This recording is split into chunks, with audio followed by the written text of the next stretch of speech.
We depend on many powerful man-made things to deliver the items that we need. For example, a powerful freight train can climb steep hills and deliver its freight on time. A powerful cargo ship can withstand high seas and deliver its cargo. But there is a limit to what man's ingenuity can do. When it comes to our most crucial needs, such as true peace, real security, and lasting happiness, humans promise what they do not have the power to deliver. Political, religious, and financial institutions have proved to be untrustworthy. With so many promises broken, we're not surprised that many people are skeptical about the future. But in contrast to such failures, Jehovah's promises never fail, and we are made more powerful when we trust in His promises. He always delivers on His word. Jehovah promises to sustain us through any trials, no matter how intense they may become. So Kenneth Cook is here giving the final talk of the Friday morning of the Powerful by Faith 2021 convention. His theme is Have Faith and Do Not Doubt. And this seems to be all about perpetuating the us versus them, black and white, fundamentalist doomsday narrative that we're familiar with Jehovah's Witnesses. Everything on the outside is doomed, is damaged, is flawed, is untrustworthy.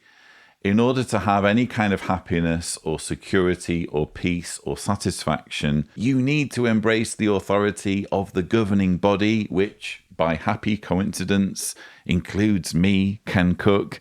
You need to acknowledge my authority and view me as part of a faithful slave, part of a channel God is using to bestow His wisdom upon mankind. That's the only way you're going to have any kind of happiness or prosperity.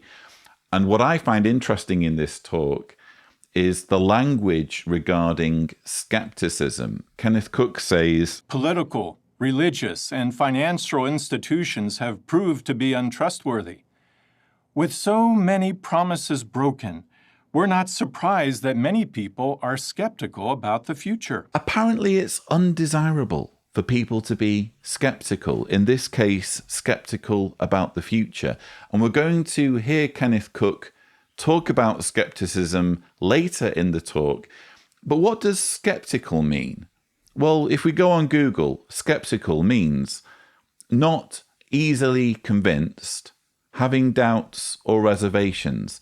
How is it a bad thing to be not easily convinced? In this case, if you're not easily convinced about where mankind is headed, about what's in store for mankind in the future, well, that's going to motivate you to action on key issues such as climate change.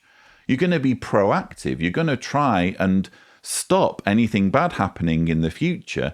By being skeptical, you can take positive action to avert calamity. How is being skeptical, how is being not easily convinced a bad thing? You can see why it would be a bad thing to someone like Kenneth Cook, can't you? You can see why he would want people to be easily convinced. So of course he's going to talk down on the entire concept of skepticism. And it's ironic that he calls out political, religious, and financial institutions that have proved to be untrustworthy with so many promises broken. What about the promises your organization has broken, Kenneth Cook? 1914, 1925, 1975, the generation that will not pass away. What about all of those promises that you've made in the literature over many decades? And people have got baptized. People have joined your organization based on those promises. When I got baptized at the age of 11, that was the teaching, that the generation old enough to witness the events of 1914 would not die off before Armageddon. And they quietly changed that and introduced the preposterous, overlapping generations teaching. When it says generation, sort of means generations. And we're going to decide that it's two generations that overlap. We're going to arbitrarily increase from the singular to the plural. What about the broken promises of Jehovah's organization? For me, it's entirely hypocritical, quite apart from all of this poo-pooing of the idea of skepticism.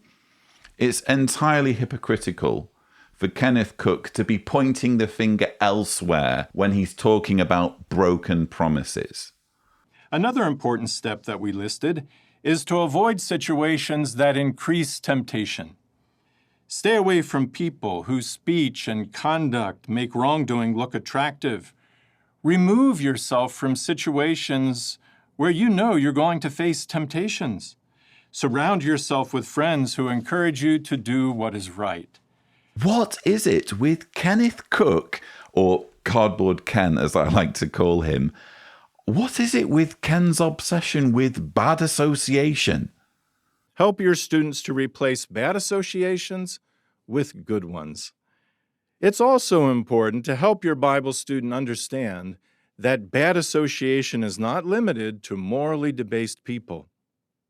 The Bible tells us that the whole world is lying in the power of the wicked one. So then kindly help your students to see that we must also avoid association with those who may appear to be morally clean, but who lack faith in the true God, Jehovah. Kenneth Cook is apparently fixated with this idea of bad association, isn't he? I mean, the man gets off on the idea of separating people along ideological grounds. He did it in the 2020 Always Rejoice convention, and just a year later at the 2021 Powerful by Faith convention, here he is again, extolling the need to stay away from people whose speech and conduct make wrongdoing look attractive. In other words, stay away from people who don't accept Kenneth Cook's authority. That's what this is about, as was made clear in the 2020 Always Rejoice convention. It's not just about conduct. It's not just about speech and conduct that make wrongdoing look attractive. Even if you're friends with a worldly person who has fantastic morals, if they're not one of Jehovah's Witnesses, Ken Cook has already made it clear that you still shouldn't associate with them. This is how controlling and manipulative this group is. They're just fanatical when it comes to engineering social dependency, because if they can dictate who you hang around with, if they can dictate who your friends are and who's close to you, they can dictate your very thoughts. They can make sure you're never going to be around anyone who disputes their authority. We live in a largely faithless and skeptical world, isn't that true? We need faith, and when we have it, we must keep it strong. When we have faith in Jehovah's promises and do not doubt, we are helped to face whatever may come our way. Well, isn't that what this is all about? Isn't this arguably what the entire convention, Powerful by Faith, is about? We want you to have faith. We want you to have credulity. We want you to believe everything that we tell you and not question it. Don't have any doubts. Don't have any skepticism. Apparently, Kenneth Cook doesn't like the idea of people being skeptical, because this is the second time in this talk where he's referred to skepticism negatively. We're not surprised that many people are skeptical about the future. We live in a largely faithless and skeptical world, isn't that true? Again, you can see why he would be against skepticism, can't you? Because he's in the market, he's in the business of duping people. The man is a charlatan. The man is a huckster.